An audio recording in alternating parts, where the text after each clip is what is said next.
Imagine being told your entire worth as a student depends on one test. Sadly, this is the reality for many of students every year.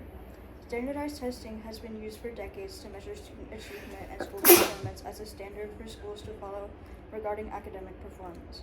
Standardized testing should be removed from schools because it causes unnecessary stress, limits creativity, and fails to accurately measure a student's true abilities. Different students have different study methods and learning strategies, and having a test that doesn't cater to either is not ideal and continues to prove unsuccessful. My point I'm going to be talking about is the negative effects on students' mental health.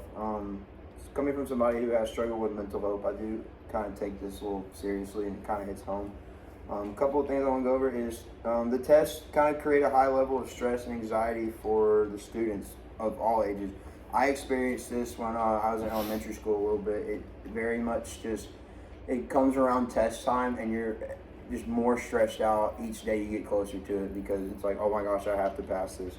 Another one is the pressure to perform can lead to a burnout and loss of confidence. Again, burnout is not a good thing in school because if you experience it too early on in school, you're not going to want to finish schooling. I felt that throughout my entire life. I got probably to middle school and I was like, I am done with this. I'm over it. I do not want to do this anymore.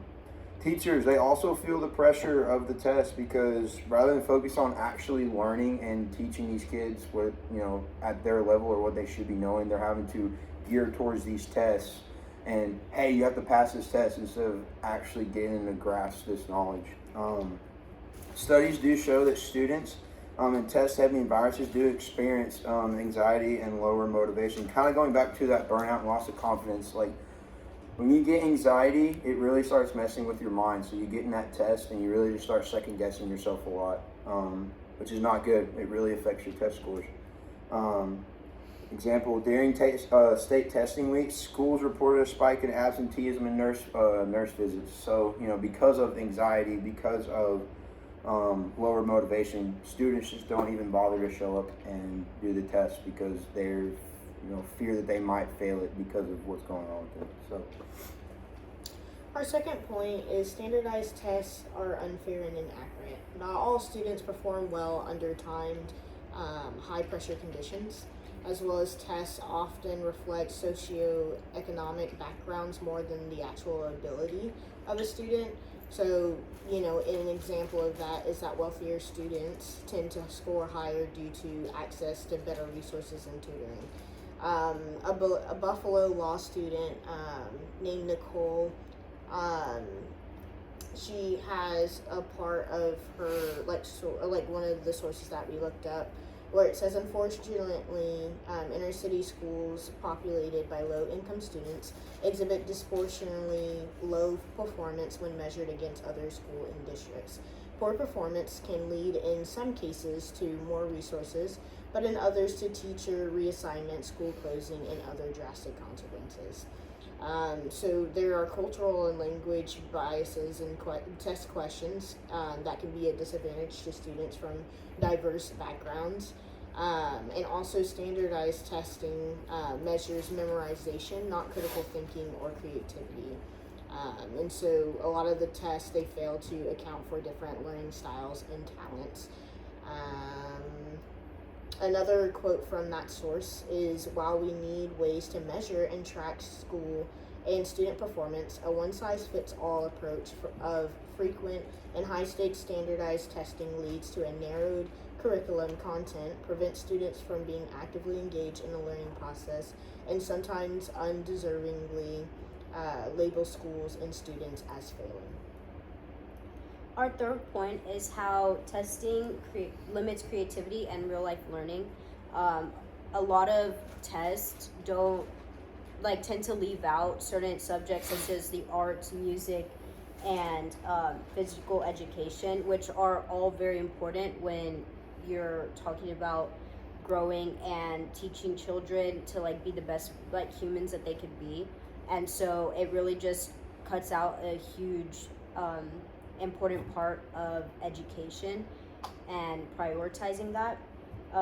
Teachers have to teach purely just so that students score high on a test, and they completely overlook the actual impact of they should be making on the children.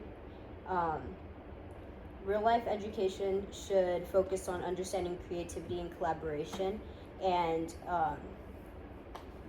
Anya in the test, um, from one of our sources, does a really good job at touching on that point.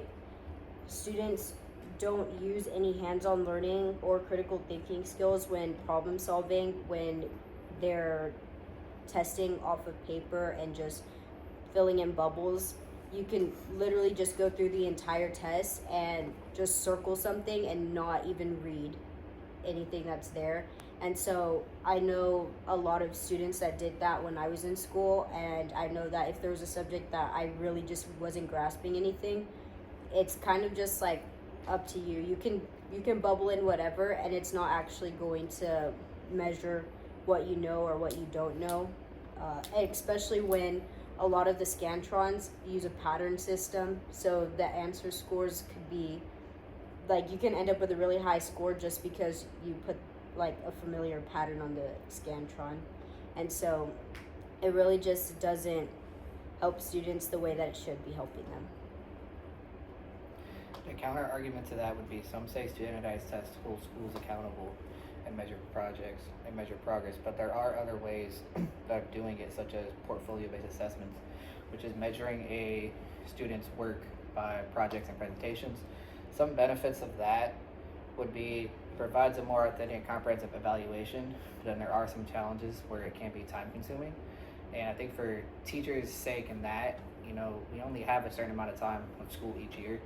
And I think a lot of teachers don't want to take up so much time having to do all that, but also at the end of the day, it's more of an authentic way of measuring students' progress and their knowledge in school. So, in conclusion, standardized testing does more harm than good and should be removed from schools. It's proved to damage mental health and is unfair and inaccurate, limits creativity and real learning. So, our call to action is to encourage schools to adopt alternative assessment methods that celebrate students' strengths and differences and support real education. It's time to stop measuring students by a number, but to start valuing them for their potential.